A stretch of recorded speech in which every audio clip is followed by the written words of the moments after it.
오늘은 2026년 1월 부동산 주요 뉴스를 기반으로 분석한 라디오 팟캐스트를 들어보겠습니다. 안녕하세요. 오늘 부동산 관련 기사들을 좀 모아봤는데 와, 정말 정신이 하나도 없네요. 네, 그렇죠. 한쪽에서는 이재명 대통령이 다주택자 양도세 중과 유예는 5월 9일로 끝이다. 이렇게 선언하고요. 네. 다른 쪽에선 또 강남 아파트를 7억 싸게 판다. 이런 급매물이 등장하고 있어요. 맞습니다. 정말 말 그대로 폭풍전야 같습니다. 오늘 저희가 살펴볼 자료들이 바로 이 혼란의 중심을 다루고 있는데요. 정부의 강력한 의지, 그리고 시장의 복잡한 셈법, 이 거대한 줄다리기가 앞으로 여러분의 자산과 주거 환경에 어떤 파장을 일으킬지 그 속내를 제대로 한번 들여다보겠습니다. 네, 오늘 분석의 핵심 키워드는 분화 그리고 속도전이라고 할 수 있겠습니다. 분화와 속도전이요? 네, 정부가 5월 9일이라는 명확한 데드라인을 제시했잖아요. 그러면서 시장 참여자 모두가 각자의 생존 전략을 찾기 위해서 정말 빠르게 움직이기 시작했어요. 아, 이건 단순히 매물이 나오냐 마냐 이런 차원의 문제가 아니고요. 어떤 자산은 처분하고 또 어떤 자산은 대를 이어서 물려줄지 그야말로 자산 포트폴리오의 대수술이 벌어지는 거죠. 오늘 대화는 이런 상반된 신호들 뒤에 숨은 시장의 진짜 전략을 읽어내는 과정이 될 겁니다. 좋습니다. 그럼 가장 큰 파장을 일으키고 있는 문제부터 풀어보죠. 이재명 대통령이 다주택자 양도세 중과 유예 5월 9일 종료, 이걸 못 박았어요. 네, 아주 단호하게 말했죠. 심지어 비정상적 버티기가 이익이 돼선 안 된다는 아주 강한 표현까지 썼습니다. 이게 구체적으로 시장에 어떤 시그널을 주는 건가요? 한마디로 세금 폭탄의 타이머가 공식적으로 작동하기 시작했다. 이렇게 보시면 됩니다. 타이머가요? 네, 다주택자가 조정 대상 지역에 집을 팔 때 지금은 유예기간이라 기본 세율만 내지만 이제 5월 10일부터는 달라져요. 기본 세율의 2주택자는 20%포인트, 3주택자 이상은 30%포인트를 추가로 내야 합니다. 와, 그 세율이 엄청나네요. 근데 더 무서운 게 있습니다. 이게 부활하면 수십 년을 보유했어도 장기 보유 특별공제를 단 한 푼도 받을 수 없게 된다는 점입니다. 와, 장기 보유 특별공제가 사라진다는 건 정말 큰데요. 그게 구체적으로 세금 차이가 얼마나 나는지 좀 와닿게 설명해 주실 수 있을까요? 그럼요. 자료에 나온 예시를 보면 그 충격이 더 크게 다가오는데요. 네. 예를 들어 서울 잠실의 엘스 아파트를 15년 보유한 다주택자가 판다고 가정해보죠. 양도차익이 한 20억 원이라면 5월 9일 이전에 팔면 양도세가 약 8억 원 정도입니다. 8억 원이요? 네. 하지만 그 이후에 팔면 중과세율이 적용되고 장기 보유 특별공제가 사라지면서 세금이 13억 원을 훌쩍 넘어가요. 13억이요? 네, 순식간에 5억 원 이상이 그냥 증발하는 겁니다. 마포 레미안 푸르지오 같은 경우도 세금 차이가 3억 원 이상 벌어질 수 있다고 분석돼요. 수억 원의 현금이 걸린 의사결정인 거죠. 대통령의 정부를 이기는 시장은 없다는 발언도 있었죠. 이런 구체적인 숫자까지 보니까 정말 물러설 곳 없는 압박처럼 느껴지는데요. 그렇죠. 시장에서는 이걸 어떻게 받아들이고 있나요? 순순히 매물을 내놓는 분위기인가요? 바로 거기서 첫 번째 충돌 지점이 나타납니다. 아, 충돌이요? 네. 정부의 강력한 의지에도 불구하고 시장의 상당수는 과거 정부에서 이미 실패했던 정책의 반복 아니냐 이러면서 좀 냉소적인 반응을 보이고 있습니다. 아, 이게 처음이 아니었군요. 그럼요. 사실 이 양도세 중과 정책은 이번이 처음이 아니거든요.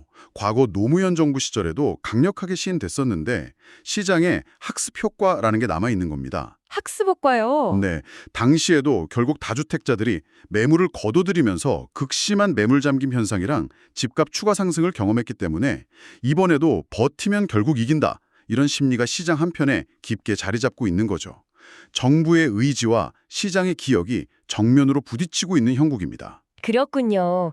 결국 남은 100여일 동안 다주택자들은 과거의 기억과 미래의 세금 사이에서 엄청난 눈치 게임을 벌이겠네요. 기사들을 보니까 시장 반응이 정말 극과 극으로 갈리는 것 같아요. 정확합니다. 이건 단순히 혼란스러운 게 아니고요. 시장에 가진 자산을 옥석가리기 하는 과정으로 보셔야 합니다. 옥석 가리기요? 네, 정부의 데드라인 앞에서 다주택자들이 자신의 부동산 포트폴리오를 아주 냉정하게 평가하는 거죠. 이건 세금을 내더라도 지금 처분해야 할 자산, 그리고 이건 어떤 세금을 내고서라도 자녀에게 물려줘야 할 핵심 자산, 이렇게 급격히 나뉘고 있는 겁니다. 이 분화 자체가 지금 시장을 읽는 가장 중요한 키워드입니다. 그 분화 현상 구체적으로 어떻게 나타나고 있나요? 먼저 처분해야 할 자산 쪽은 어떤가요? 그게 바로 기사에 나온 급매물 출현입니다. 아, 급매물? 네, 압구정 현대아파트 같은 대표적인 강남 재건축 단지에서 직전 실거래가보다 6억에서 7억 원이나 낮은 급매물이 등장했다는 소식이죠. 잠시만요. 7억이나 싸게요? 그건 거의 패닉셀링처럼 들리는데요. 이게 정말 세금 때문만일까요? 아니면 시장 하락에 대한 불안감 같은 다른 요인도 복합적으로 작용하고 있는 건 아닐까요? 아주 좋은 지적입니다. 물론 세금 회피가 가장 큰 동기지만 복합적인 요인이 작용하고 있다고 봐야 합니다. 그렇군요. 특히 양도차익이 수십억에 달하는 고가주택의 경우 앞으로 시장이 조금이라도 꺾이면 세금 부담이랑 가격 하락, 이 이중고를 엮을 수 있다는 불안감이 있는 거죠. 차라리 지금 확실하게 수억 원을 할인해 주더라도 막대한 양도세를 피하고 현금을 확보하는 게 낫다.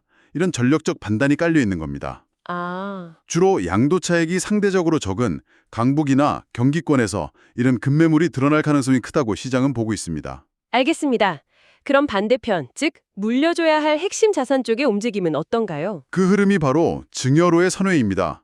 자료를 보면 강남, 마포, 용산, 성동, 이른바 마용성 같은 핵심 지역에서는 자녀에게 집을 증여하는 건수가 3년 만에 최대치를 기록했습니다. 와, 최대치요? 네, 이건 아주 명확한 신호예요. 양도차익이 워낙 커서 지금 팔면 양도세만 10억 원 이상 내야 하는 똘똘한 한 채의 경우 차라리 수억 원의 증여세를 내고 자녀에게 물려주는 게 장기적으로 훨씬 이득이라는 계산이 선 겁니다. 아, 계산이 그렇게 나오는군요. 그렇죠. 팔아서 세금으로 국가에 낼 바에야 자녀에게 물려주겠다는 거죠. 흥미롭네요. 결국 정부 정책이라는 하나의 압력이 가해졌는데 시장은 부동산의 입지나 가치에 따라서 매도와 증여라는 전혀 다른 두 가지 방향으로 쪼개지고 있는 거군요. 네, 바로 그 점이 이번 정책이 가져온 가장 큰 시장의 변화, 즉 자산 포트폴리오의 재편입니다. 다주택자들이 자신의 자산 목록을 펼쳐놓고 어떤 것은 시장에 던지고 어떤 것은 가족에게 넘길지 가장 유리한 절세 전략을 각자 찾아 나서고 있는 셈입니다. 이런 매매와 증여 시장의 급격한 변화가 우리가 직접 피부로 느끼는 전월세 시장에는 어떤 영향을 미치고 있을까요? 집주인들이 집을 팔거나 자녀에게 증여해버리면 당장 살 곳을 구해야 하는 세입자들 입장에서는 불안해질 수밖에 없을 텐데요. 그 영향이 이미 수치로 명확하게 드러나고 있습니다. 자료에 따르면 서울 아파트 임대차 계약 중에서 준월세 비중이 무려 55%까지 치솟았어요. 55%요? 네, 역대 최고치입니다. 두 집 중 한 집 이상이 월세를 끼고 계약한다는 의미죠. 준월세 비중이 55%라니 정말 높은 수치네요. 왜 이렇게 월세화가 빨라지는 건가요? 여기에는 임차인이랑 임대인, 양쪽의 이해관계가 딱 맞아떨어지는 부분이 있습니다. 아, 그래요? 네, 임차인 입장에서는 전셋값이 계속 오르고 대출 규제랑 금리 인상 때문에 수억 원에 달하는 전세보증금 마련이 너무 어려워졌어요. 어쩔 수 없이 울며 겨자 먹기로 일부는 보증금으로 내고 나머지는 월세로 내는 준월세를 택하는 겁니다. 그렇군요. 반대로 집주인 입장에서는 보유세 부담이 매년 급증하고 있으니 이걸 월세 수입으로 충당하려는 유인이 커졌죠.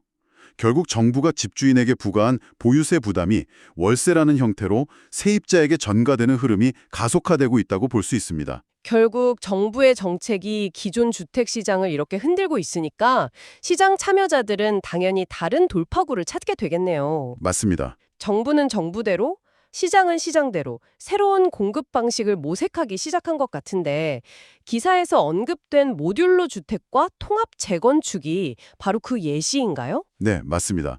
양쪽 모두 공급 속도를 높이려는 시도라는 공통점이 있죠. 아, 속도. 먼저 정부가 드라이브를 거는 모듈러 주택은 흔히 레고형 주택이라고 불립니다.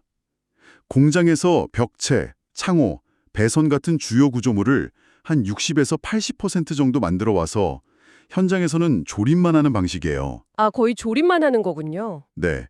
공사 기간을 30에서 50%까지 획기적으로 줄일 수 있고 소음이나 분진도 적다는 장점이죠.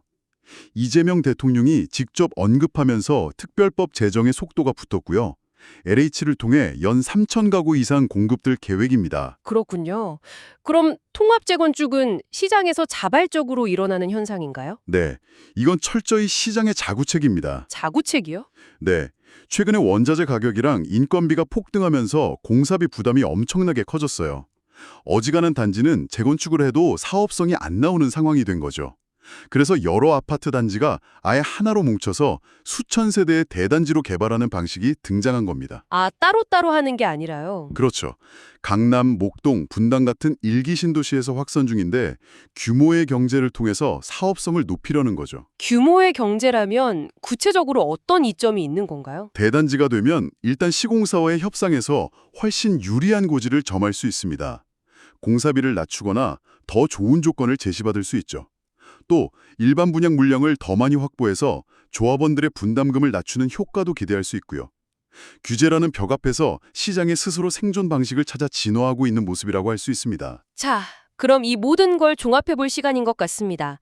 정부의 강력한 압박, 시장의 매도와 증여 양극화, 전월세 시장의 월세화, 그리고 새로운 공급 방식의 등장까지. 정말 복잡한데요. 앞으로 부동산 시장은 어떻게 흘러갈 것으로 보이나요? 여러 지표들이 아주 흥미롭고 어떻게 보면 좀 모순적인 미래를 암시하고 있습니다. 모순적이요? 네, KB국민은행 통계를 보면 서울 아파트 값의 상승폭 자체는 2달 연속 둔화됐어요. 가격 오름세가 주춤하고 있다는 거죠. 이 부분은 정말 헷갈리네요. 가격 상승폭은 둔화되고 있다면서 제 주변에서는 다들 집값이 더 오를 거라고 말하거든요. 맞아요. 이건 마치 브레이크를 밟으면서 동시에 엑셀을 밟을 준비를 하는 것 같은데 이 모순을 어떻게 이해해야 하죠? 바로 그 지점이 앞으로의 시장을 예측하는 핵심입니다. 가격 상승폭 둔화는 5월 9일이라는 데드라인을 앞두고 일부 다주택자들이 급매물을 던지면서 나타나는 일시적인 현상일 수 있습니다. 아, 일시적인. 하지만 시장 참여자들의 속마음, 즉 전망은 정반대예요. 집값이 오를 것이라고 보는 사람들의 비율을 나타내는 매매가격 전망지수는 오히려 124.7까지 치솟으면서 매수 심리가 다시 살아나고 있습니다. 그 말은 단기적인 가격 안정세 뒤에 더 큰 상승 파도가 올 거라고 시장이 예상하고 있다는 뜻이군요. 왜 그렇게 보는 거죠? 시장의 지배적인 전망은 5월 9일 이후, 즉 양도세 중과가 본격화되면 누구도 예상치 못한 극심한 매물 잠김이 올 것이라는 점 때문입니다. 매물 잠김이요? 네, 팔 사람은 시한 전에 다 팔고 남은 사람들은 엄청난 세금 부담 때문에 매물을 아예 걷어들이거나 증여로 돌릴 가능성이 크기 때문이죠. 단기적인 매물 출회 이후에 더 큰 공급 부족이 닥칠 거라는 예상이 지금의 매수 심리를 자극하고 있는 겁니다. 결국 단기적으로는 일부 급매물 덕분에 숨통이 트일지 몰라도 장기적으로는 공급 부족이 더 심화될 수 있다는 우려네요. 그렇습니다. 게다가 불씨는 또 남아 있습니다. 또 있어요? 네, 규제 대상이 다주택자뿐만 아니라 실거주하지 않는 똘똘한 한 채, 1주택자에게까지 확대될 수 있다는 이야기가 나오고 있어요. 아, 1주택자까지요. 이 경우 장기 보유 혜택이 축소될 수 있는데 이렇게 되면 투자 목적으로 주택을 보유하는 것에 대한 압박이 전방위적으로 강화될 수 있다는 뜻이죠. 시장의 불확실성이 더 커지는 겁니다. 오늘 대화를 정리해보니 정부의 강력한 규제라는 돌이 시장이라는 연못에 던져지면서 아주 복잡하고 예측 불가능한 파문이 일고 있는 것 같습니다. 네, 그렇죠.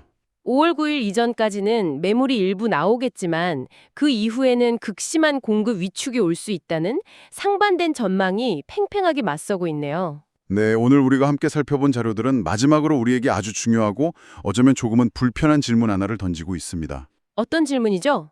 정부는 다주택자의 매물을 유도해서 단기적으로 주택 공급을 늘리고 시장을 안정시키려 합니다. 하지만 시장의 실제 반응은 핵심 부동산의 증여 가속화와 5월 이후의 공급 절벽을 동시에 예고하고 있죠. 네. 그렇다면 혹시 더 많은 사람들의 주택 구매 문턱을 낮추기 위해 고안된 이 정책이 역설적으로 알짜배기 부동산을 부유층 자녀 세대에게 더욱 빠르게 집중시키고 장기적으로는 나머지 사람들의 내 집 마련을 훨씬 더 어렵게 만드는 결과를 낳을 수도 있지 않을까요? 이 아이러니를 염두에 두신다면 앞으로의 시장 변화를 훨씬 더 깊이 있게 보실 수 있을 겁니다. 이렇게 2026년 1월 부동산 주요 뉴스 라디오를 마치겠습니다.